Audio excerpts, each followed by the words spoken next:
प्रिय विद्यार्थियों, आज हम भक्ति काल पर चर्चा करेंगे। हिंदी साहित्य के इतिहास में संवत 1375 से 1700 विक्रमी तक का कालखंड भक्ति काल के नाम से जाना जाता है। इस कालखंड में साहित्य की प्रधान प्रवृत्ति भक्ति रही है, इसी कारण यह भक्ति काल कहलाया।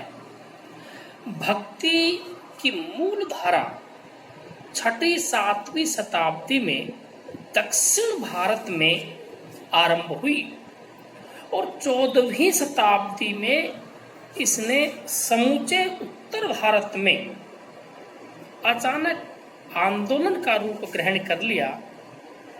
हिंदी साहित्य के इतिहास में भक्ति आंदोलन के उदय के कारणों पर विद्वानों में परस्पर मतभेद पाया जाता है। फिर भी हम कुछ एक विद्वानों के मतों को उद्धृत कर सकते हैं, जिनमें सबसे पहले हम बात करेंगे जॉर्ज ग्रियर्सन महोदय की। जॉर्ज ग्रियर्सन महोदय ने भक्ति को ईसाइयत की देन बताते हुए कहा कि भक्ति आंदोलन अचानक एक बिजली की कौंध की तरह फैला, जैसे यूरोप में संत थेरेसा का आंदोलन फैला था। ईसा की 2री-3री शताब्दी में कुछ ईसाई मद्रास के निकट आकर बस गए थे, जिनके प्रभाव से भक्ति का विकास हुआ। कीथ, विल्सन तथा वेबर आदि पाश्चात्य विद्वान भी जो डॉक्टर ग्रियर्सन महोदय के मत की पुष्टि करते हैं, किंतु ग्रियर्सन महोदय का यह मत ठीक नहीं लगता। जैसा कि हजारी प्रसाद द्विवेदी जी ने स्पष्ट कहा है, जिस बात को ग्रियर्सन ने अचानक बिजली की चमक के समान फैल जाना लिखा है, वह ऐसा नहीं है। उसके लिए सैकड़ों वर्षों से मेघखंड एकत्र हो रहे थे। इस आधार पर द्विवेदी जी ने भक्ति आंदोलन के पीछे दक्षिण में आलवार भक्तों की भक्ति परंपरा को माना, जो ईसा की 7वीं शताब्दी से भी पहले से चली आ रही थी। उन्हीं आलवारों की परंपरा में वैष्णव आचार्य श्री रामानुजाचार्य का प्रादुर्भाव हुआ था। दूसरा मत है डॉक्टर ताराचंद का।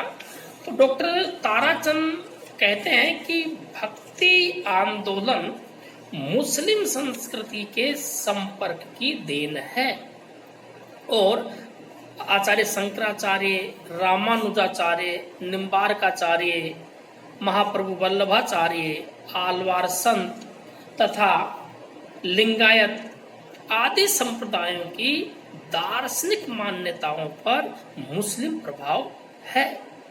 डॉक्टर ताराचंद के मत का खंडन करते हुए दिनकर जी अपनी पुस्तक संस्कृति के 4 अध्याय में लिखते हैं, पश्चिमी तट पर यह परंपरा विकसित होने से पहले ही भक्ति परंपरा दक्षिण में स्थापित हो चुकी थी।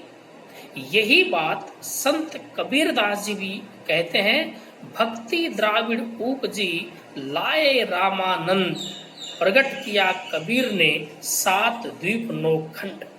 अतः हम डॉक्टर ताराचंद के मत से सहमत नहीं हो सकते। तीसरा मत है आचार्य रामचंद्र शुक्ल जी का मत। आचार्य शुक्ल जी जनता की चित्तवृत्ति के आधार पर भक्ति आंदोलन का विश्लेषण करते हैं। वे लिखते हैं, देश में मुसलमानों का राज्य स्थापित हो जाने पर हिंदू जनता के हृदय में गौरव, गर्व और उत्साह के लिए वह अवकाश न रह गया था। अतः अपने पौरुष से हताश जाति के लिए भगवान की शक्ति और करुणा की ओर ध्यान ले जाने के अतिरिक्त दूसरा मार्ग ही क्या था?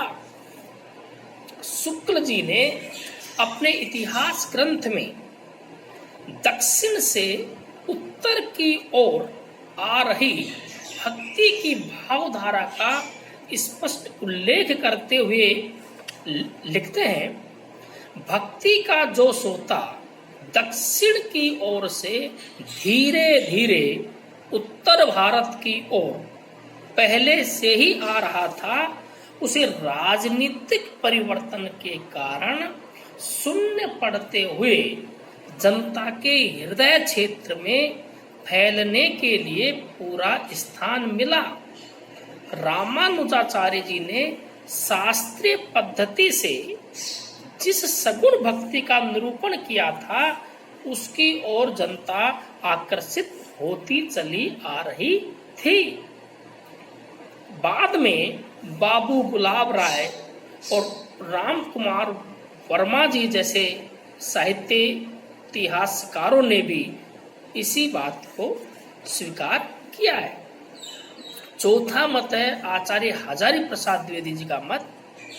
आचार्य द्विवेदी जी भक्ति आंदोलन के उद्भव की व्याख्या ऐतिहासिक प्रभावों के संदर्भ में करते हैं। वे लिखते हैं, भक्ति आंदोलन भारतीय सांस्कृतिक परंपरा का स्वतः स्फूर्त विकास है। शुक्ल जी की इस्लामी आक्रमण की व्याख्या का खंडन करते हुए वे कहते हैं, यह भी बताया गया है कि जब मुसलमान हिंदुओं पर अत्याचार करने लगे तो निराश होकर हिंदू लोग भगवान का भजन करने लगे। यह बात अत्यंत उपहासास्पद है। मुसलमानों के अत्याचार के कारण यदि भक्ति की भावधारा को उमड़ना था तो पहले उसे सिंध में और फिर उसे उत्तर भारत में प्रकट होना चाहिए था, पर हुई वह दक्षिण में। इस आधार पर उनका स्पष्ट निर्णय है कि अगर इस्लाम नहीं आया होता तो भी इस साहित्य का 12 आना वैसा ही होता जैसा आज है। इस्लाम के संबंध में वे कहते हैं, हिंदी साहित्य में यह प्रभाव के रूप में ही स्वीकार किया जाना चाहिए, प्रतिक्रिया के रूप में नहीं। भक्ति साहित्य जिजीविषा का साहित्य है, हताशा का नहीं। मार्क्सवादी आलोचक डॉक्टर नामवर सिंह जी ने भी भक्ति आंदोलन के उद्भव को लोक और शास्त्र के द्वंद्व के परिणाम स्वरूप मानते हैं। वे लिखते हैं कि मध्य युग के भारतीय इतिहास का प्रमुख अंतर विरोध शास्त्र और लोक के बीच का द्वंद्व है, न कि इस्लाम और हिंदू धर्म का संघर्ष। अतः उपर्युक्त चारों मतों का विश्लेषण करने पर हम इस निष्कर्ष पर पहुंचते हैं कि भक्ति आंदोलन को तत्कालीन परिस्थितियों ने अंशतः भले ही प्रभावित किया हो, किंतु समग्रतः वह दक्षिण के आलवार भक्तों की परंपरा का विकास ही थी, जो 8वीं शताब्दी से पल्लवित पुष्पित होते हुए 14वीं शताब्दी तक समूचे उत्तर भारत में फैल गई। इस प्रकार दक्षिण भारत से बढ़ने वाले इस धार्मिक आंदोलन ने अखिल भारतीय सांस्कृतिक नव चेतना का रूप ग्रहण कर लिया। वस्तुतः भक्ति आंदोलन भारतीय जनमानस की स्वाभाविक बुनावट का परिणाम है।